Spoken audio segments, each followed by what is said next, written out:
গরুর কলিজা নিয়ে আর নেই টেনশন। খুব সহজ একটা রেসিপি নিয়ে চলে এসেছি। আসসালামু আলাইকুম। কাছে এবং দূরে, দেশ এবং দেশের বাইরে সকলকে জানাই শিমুর রান্নাঘরে স্বাগতম। সবচেয়ে সহজ উপায়ে কলিজা ভুনার রেসিপিটা মনে হয় এটাই। তো চলুন ফুল ভিডিও দেখবেন, তাহলেই বুঝতে পারবেন। এই যে প্রথমে আমি কলিজা ভালোভাবে ধুয়ে রেখেছিলাম, এখানে পরিমাণ মতো পানি নিয়ে সামান্য হলুদ দিয়ে চুলোয় চড়িয়ে দিয়েছি। 20 মিনিট পরে যখন কলিজাগুলো আধা সেদ্ধ হয়ে যাবে, মাঝখানে আমি একটু নেড়ে চেড়ে দিয়েছিলাম। যখন আধা সেদ্ধ হয়ে গেল, আমি একটা ছাঁকনিতে পানিটা ছেঁকে নিয়ে ঠান্ডা পানি দিয়ে ধুয়ে নিয়েছি। এখন অপর একটা পাত্রে আমি তেল দিয়ে নিয়েছি। তেলটা গরম হয়ে আসলে তেজপাতা, দারচিনি এবং এলাচ দিয়ে আমি ভালোভাবে একটু ভেজে নিলাম। ভাজা হয়ে গেলে আমি পরিমাণ মতো পেঁয়াজ কুচি দিচ্ছি। পেঁয়াজ কুচিটা অবশ্যই বেশি পরিমাণে দিতে হবে।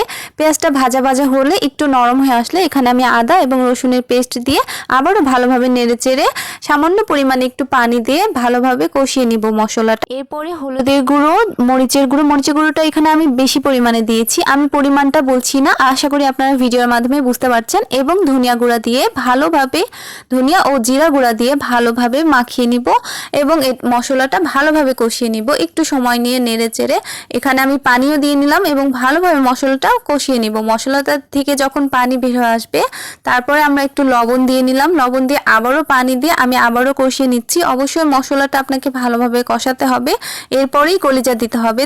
এরপর আমি আগে থেকে আধা সেদ্ধ করা কলিজাগুলো, পানি ঝরিয়ে রাখা কলিজাগুলো দিয়ে নিলাম এবং ভালোভাবে নেড়ে চেড়ে মিক্সড করে নিব, যাতে করে মশলা এবং কলিজা ভালোভাবে মিক্সড হয়ে যায়। আমি ঢাকনা দিয়ে এখানে 10 মিনিটের জন্য রেখে দিলাম। 10 মিনিট পরে ঢাকনা খুলে আমি আবারও নেড়ে চেড়ে এখানে পরিমাণ মতো পানি দিয়ে নিচ্ছি। এখানে একটু বেশি পরিমাণে দিতে হবে যাতে কলিজাটা ভালোভাবে সেদ্ধ হয়। আমি আশা করি ভিডিওর মাধ্যমে দেখাতে পারছি। তো এরপরে আবারও আমি 20 মিনিটের জন্য চুলোয় রেখে দিয়েছি। 20 মিনিট পরে আমি আবারও নেড়ে চেড়ে এখানে জিরে ভাজা গুঁড়োটা দিয়ে নিচ্ছি, এতে ফ্লেভারটা অন্যরকম মজাদার হয়।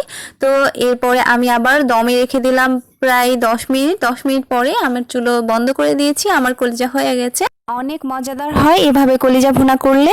এটা অবশ্যই গরুর কলিজা ছিল। তো আশা করি আপনাদের ভিডিও ভালো লেগেছে। ভিডিও ভালো লাগলে লাইক কমেন্ট করে পাশে থাকবেন। দেখা হবে নতুন রেসিপিতে। আল্লাহ হাফিজ।